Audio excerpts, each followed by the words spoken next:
Motormouth Jenkins here, welcoming you to our brand new YouTube channel. Hope that you'll come back and see every segment each and every week, and I will share preventative maintenance tips and regularly scheduled maintenance tips for your car. So whether you know a little bit about your car or absolutely nothing, this is the channel just for you, where I share over 35 years of experience as a qualified and licensed service technician with truck and coach, light truck and passenger vehicles. Come back and visit us and tell your friends, and we'll see you each and every week right here in the Car Connection Workshop on YouTube. Well, welcome to this edition of Car Connection in the Car Connection Workshop. Your host, Niall Motormouth Jenkins, in the workshop today, and we are busting some stuff today. No, we're fixing stuff, but we're getting stuff done. And another little segment on our 97 Jeep TJ Wrangler Sport.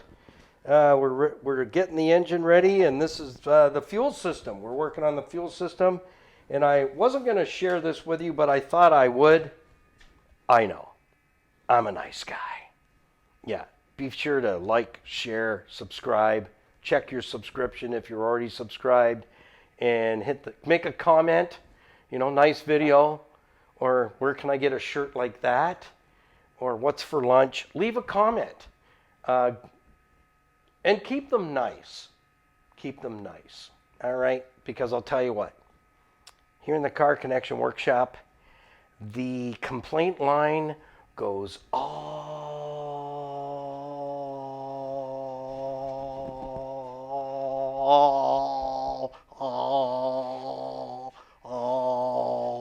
the way around the building.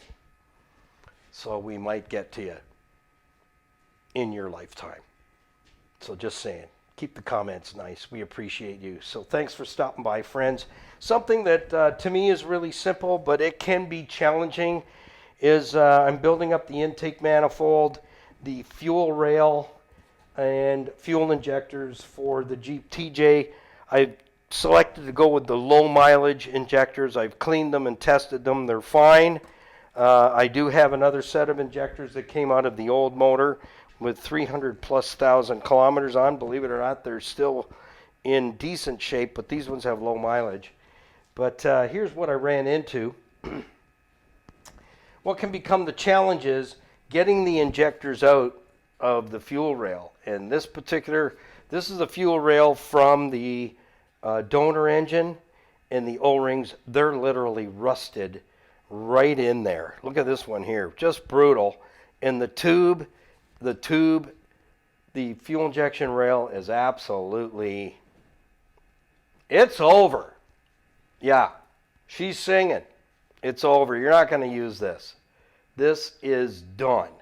And we can't use it anyway because it has another fitting here that we don't have on ours. And the fuel regulator is in a different position as well. So this thing, it's over. Done.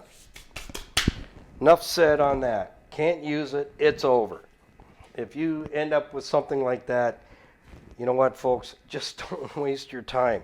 All right, so I got this all ready to go in. I have previously enjoyed it in the sandblaster and cleaned it all up. This is the original fuel rail from the original motor from 1997. And as you can see, prepare things before it goes in the sandblaster. We haven't gotten any sand in there, so we don't want that to happen. If you've got a little sandblaster at home, make sure you've got things prepared. Same with this end. It's all pinched off with duct tape. Sandblasters don't seem to get through duct tape. So we're going to be installing the injectors in this rail, and we'll go with the original fuel rail that it was born with. And I think that's probably, at this stage of the game, the best idea is putting everything that's plug and play in the engine bay back on the motor that's going in, so you don't have to cut wiring harnesses. You're not splicing into this, that, and the other thing. So what are we going to do first? Well, I thought you'd ask. I use Silglide. No, they don't sponsor the program, but that's okay. I like their product. And so here's what I do is, you know, put some lube in each one of these holes, one at a time. And don't put too much. You know, this stuff goes a long way. Just need to put enough in there to slippy slide. That's what you got to do. Just put enough in there so that the O-rings, new O-rings, always use new ones. Don't try and use the old ones because they're hard. And you know what? I'm going to say a 90% chance you have a leaker when you're done. You're going to have a fuel leak and then you're tearing stuff apart. Just, you know, they're pennies a piece. Put brand new ones on. Okay, so that's all 4 injector holes are lubed there. We've got injector holes right here on our intake. That's my mini compressor. We are in the shop. We are working. It's not a morgue or anything.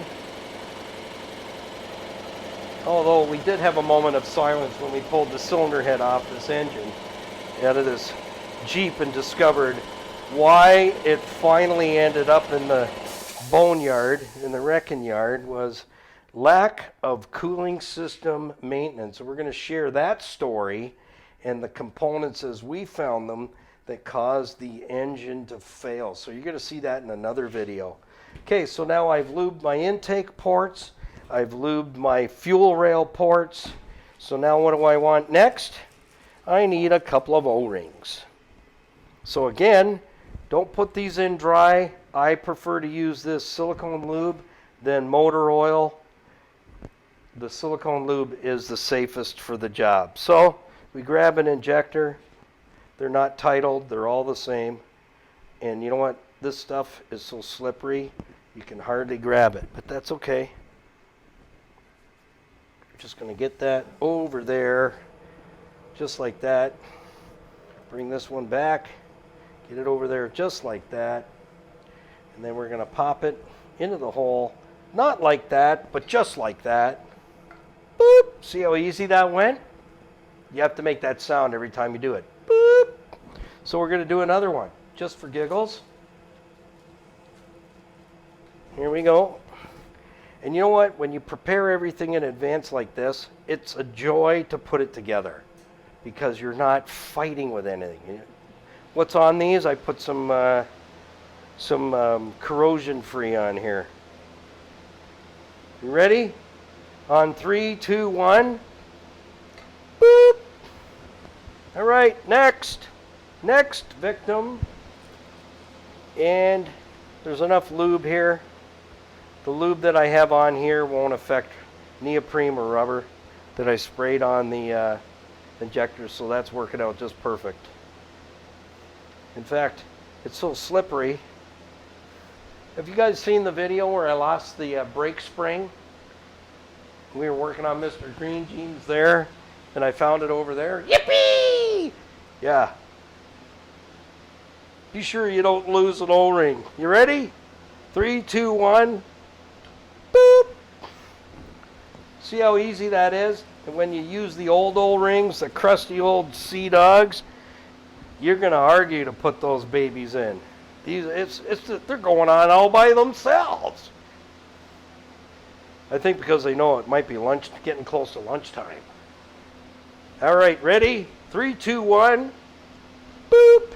And what else is good is these are now easily movable, maneuverable, and movable, so you can put them into their right clock position even after the fuel rail's on. All right, I need to wipe my dorks. It's code word for hands.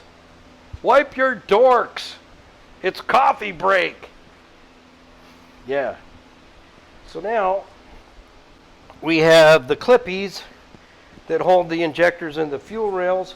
We've lubed the fuel rails. We've lubed the injectors. Everything's gone together. We didn't forget an O-ring. Remember, don't blow your O-ring. So we need to take these 2 bolts out. Notice how I have a nut on here, and that's the reason why there's a bracket that goes on here. So when I took this intake apart to clean it, I not only cleaned the hardware, but I put the hardware back into the intake so that you know what? I didn't have to guess where stuff goes. I didn't, because I've left myself markers. Remember, we talked about in the last video, don't use the breadcrumbs. Doesn't work out. Just ask Little Red Riding Hood. She knows. So now we've got a nice clean fuel rail. It's well lubricated. We can place it over all the injectors pretty much at the same time. We're going to put our hands here. We're going to count to 3 and sing happy birthday and push that on. You see how easy that went? No fuss, no muss. All the injectors are in and seated, and if you need to rotate them to put the plugs on, they usually look something pretty close to that. You can rotate them very, very easily. And if you've made a mistake and you need to get it back off, you can pluck it off and start again. So now I can just take a little slippy slide, and I don't take this off. I am not taking that tape off to open this port for nobody until the engine's in and I am ready to hook up the fuel line. Otherwise, you get particles in here, guess where they're going? Going to go right down into your injector tips, and now you got a problem. So just do not. It's just like I talked about in the engine segment prior to doing this little job, is don't leave things uncovered, don't leave things wide open, because that's when stuff happens. Things can happen. Something falls in there, you're not here to see it. You don't know until that engine cranks over. You have no idea. Oh, look, there's the engine firing order. 1342. Perfect. It's always good to make note of that stuff. So I'm just going to get this bolt in here and one on the other side, and I'll torque that. Those are 8 foot-pounds. Again, if you want to do it by hand and you have a built-in torque wrench in your hand, well, congratulations. I don't. And I've been in this trade for 40 gajillion years, give or take. So we do have one more step that we have to take, and that is to put the clippy things on, which are right here. And I'll just show you one. So you want to make sure you're fully seated. Get your clippy thing. These are a little awkward, I got to tell you. You know, whoever's idea this was, we need to find out who they are and just give them a what for and how to. It goes this way.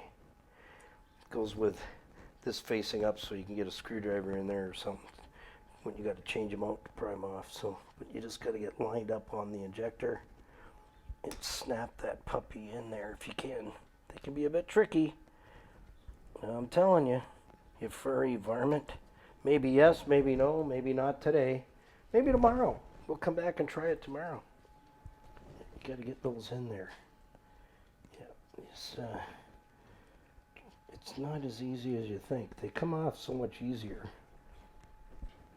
Maybe not. Nope, it may be lunchtime. That's what the problem is. It just might be. The pressure. I can't take the pressure. So you got to make sure you get in that groove and then push that on. Sometimes you got to use a needle and those pliers, but the only thing I don't like about that is if you don't have it right. There we go. It's all in how you hold your tongue. That's what an old guy told me one time. So that's how that happens. See if I can do one more for you. Okay, remember, it's all in how you hold the tongue. You got to lock these in, otherwise, you know what? It won't be pretty. You'll be leaking fuel everywhere. That's why I say don't try and reuse the old O-rings, because it's going to be a bear if it doesn't work out. I can't see that one that easy, so see what we can do here. And actually, if you do this, turn that nerdy, your plug-in, out of the way. Sometimes that can help you a little bit more, but there is a groovy there you got to find. And once you find it, she'll just say, "Hello, Dolly," and it's right in there. You gotta line that baby up, get your tongue in the right position. Spooky. Okay, I won't make fun of the injector again. It wasn't me. It was a camera guy. Well, try it again. Right here. Right here. It's going to work this time. Do you know how I know that? Did you know how I know that? Because I just know. Sometimes if you turn them around and go approach it from the back, it works a whole lot better. And then just turn it when you're done. That's why new O-rings, you can do this. On old O-rings, you're not going to pull that one off. Not likely. They won't spin. They should spin nice and easy, just like that. So you say, way to go, Nilo. There we go. So now the injectors are locked into the rail. I just need to put my bolts in and torque those to 8 foot-pounds. And I always like to put a little slippy slide on my fasteners because I'm the guy that'll take it apart next time. So you know what I want to know? I can get it apart. That's so important. So set yourself up for the future. There's 4 dead O-rings. And like I said, again, it's just not worth it to try and reuse these. I mean, in a pinch, if you're in the field or, you know, you're trying to rescue a vehicle from somewhere and get it running, you got to pull the injectors out and try and get them working. You got to do what you got to do at that point. What I would do is, if I had to reuse the O-ring, if I really had to, I roll them, turn them inside out, so that the inside becomes the outside. Yeah, it works. Let me tell you, when you the best experience you could have as a tech is to have to do field service. That means on the road, you don't know where you're going, and you don't have a parts store 2 meters or 6 feet from where you're standing. You got to figure it out, get the thing running so that it can get picked up and out of the work area where it is. It's stranded and it's got to get to the shop. You got to do what you got to do to get it going. So in a circumstance like that, that's when you got to use your skills and your noodle to get you out of it. So that's how I do injectors every single time. Never leave your fuel rail wide open so crud can get in there. And yep, my intake is wide open, so I'll stand it up like this. And I will take a shop towel and I will cover up my ports because this is also wide open. We'll install the throttle body next, and then we'll be installing it on the motor. So there you go. How to do fuel injectors. I cleaned them myself. I tested them myself.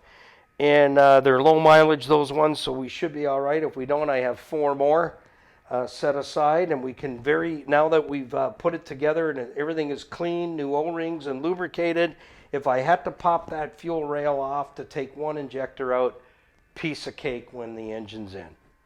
Bing, bang, boom. So till next time, keep it under 100. Don't forget to like, subscribe, share, follow, leave a comment, and ring that notification bell. Give us the thumbs up. That's the like. Leave us a comment, and we just really enjoy putting these videos together for you. Come back and see us again in the Car Connection Workshop, where we do everything the same all the time, only different. And put the coffee on because we're coming to your house.